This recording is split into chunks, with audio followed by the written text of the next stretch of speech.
Hey everyone, so I just want to make a quick reaction to what just happened. Crazy news out of New York State that we woke up to this morning. Did not see this coming at all, to be honest. Last night, Governor Cuomo and the mainline Democratic Senate leader, Andrea Stewart-Cousins, and the IDC Independent Democratic Conference leader, Jeff Klein, got together with Representative Joe Crowley, who sort of leads the Democratic Party in New York, got together at a restaurant in Albany and decided once and for all that it's time to come together, and that the Senate Democrats, the IDC, will basically dissolve and fold into the mainline Democrats, with Andrea Stewart-Cousins as the Democratic leader, and Jeff Klein, the IDC leader, as the deputy, the second in charge, replacing Senator Gianaris, who is the current Democratic deputy. This is really big news. I first want to say, ding dong, the witch is dead. The IDC has been causing troubles for progressive legislation in New York for a very long time now. They've been handing over control of the state Senate to the Republicans for the past almost a decade now. So it's really great to see that this business is hopefully done with, should be done with. But then there's the question of these primaries. Robert Jackson, Jessica Ramos, Alessandra Biaggi, Zeller Myrie, people taking on the IDC senators. What's going to happen? I'm still supporting the challengers to the IDC primaries, despite that the party is not. The party, the governor, the speaker, Carl Heastie, Rep. Crowley, have all made it clear that they are not endorsing primary challengers, and no senators will be allowed to endorse primary challengers. I think it's not that simple. I think the IDC members should not be rewarded for what they've done. Especially Jeff Klein, who's accused of sexual harassment, of forcibly kissing his staffer, Erica Vladimir. He should not be the deputy leader. It is not appropriate at all. He should be under investigation and should be considering resigning from the Senate because of these allegations.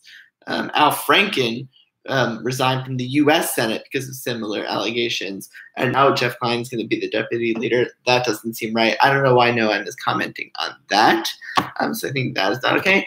And today, Thomas DiNapoli, the state comptroller, CFO of the state, denied stipends to two IDC senators, Savino and Peralta, for basically listing fake chairmanships that they were supposed to get paid for, that they were not the chair people of the committees. Basically, they said, we're the chair of this committee. We should get extra money because we're doing extra work. And it turns out they were the vice chairs, and vice chairs don't get extra money because it's not that much extra work. So they were trying. The IDC had a plot that was now uncovered by the state comptroller to steal New York State taxpayer dollars for their own benefit.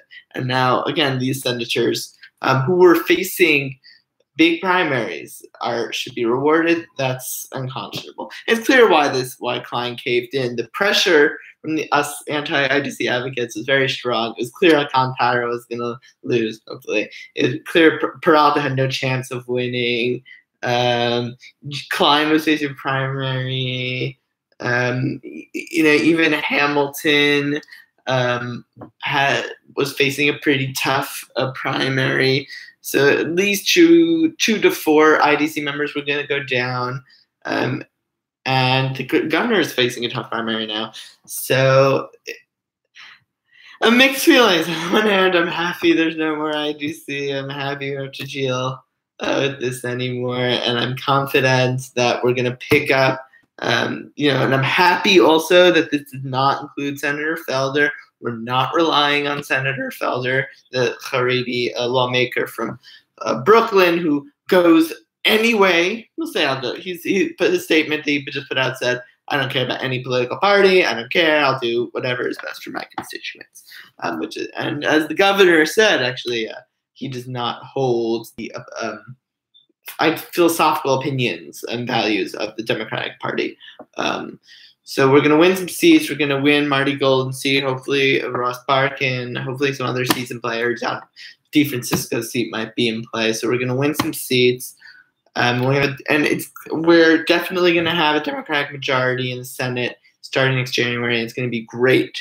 The question is, with the primaries, I still think it is really important to get out and vote for people like Robert Jackson and Jessica Ramos. First of all, Jeff Klein needs to go. He should not be in a position of leadership. He should not be the deputy with sexual harassment allegations hanging over his head. I don't know why everyone's praising him, but we need to remember this. And the fact that for all these years, Democrats were left out of the process when they were in the majority, including 1 week ago, New York State rewrote its sexual harassment policies, which are very insufficient, and they're still insufficient. And Andrew Stewart-Cousins was denied from participating in the process because of Jeff Klein, and now we're going to reward him with, I don't know why she is rewarding him with a position of leadership. Hopefully, in January, we can actually pick up a few more seats, and then in November, and then we'll be able, and in September, and we'll be able to get rid of Klein as hopefully he'll lose the primary, but if he wins primary, hopefully the senators will not stand for him being the deputy. The deputy is a very important position. That's the person who basically speaks on behalf of the conference on the floor most of the time.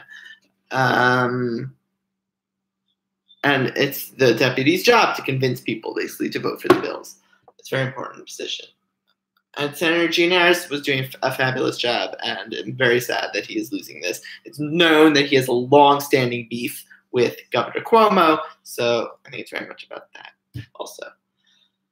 Yeah, so a lot of mixed emotions here. Again, great the IDC is gone, although gone in that they'll be gone. They're going to basically use up the rest of the money they have, the millions of dollars that they've acquired over the years, to fend off people like Robert Jackson, and Jessica Ramos, and Zelner Myrie and Alessandra Biaggi, and Rachel May, who are going to be great senators, who are going to be progressives. We don't know if we can trust these IDC members. I mean, we've seen things like before there was a Senate coup in 2009, took power away from the Democrats. I am not hopeful. I'm hopeful. I'm not optimistic that there's no chance. This could happen again. It could happen again.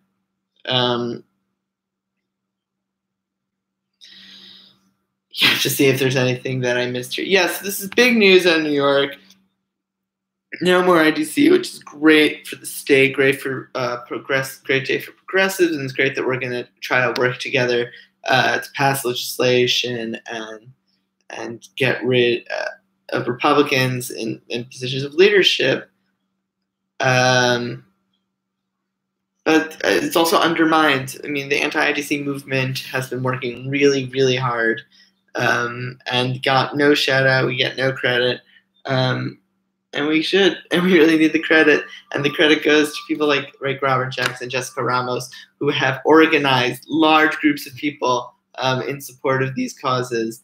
And they deserve to be in the Senate, so I'm going to still be supporting them. Senator Alcantara is not off the hook. She's not off the hook for voting for a budget that excised the DREAM Act, the Child Victims Act, the Liberty Act, that got rid of early voting. She's not off the hook for calling Erica Vladimir, who accused Klein of assaulting her, a liar, as she did. So we're going to keep fighting for Robert Jackson and Jessica Ramos to join the new unified Democrats. It's a lot of thoughts in my head. I'll probably make this video maybe a bit rambly. I'll hopefully make more to come. Thanks for following my updates on the state Senate. Have a good one.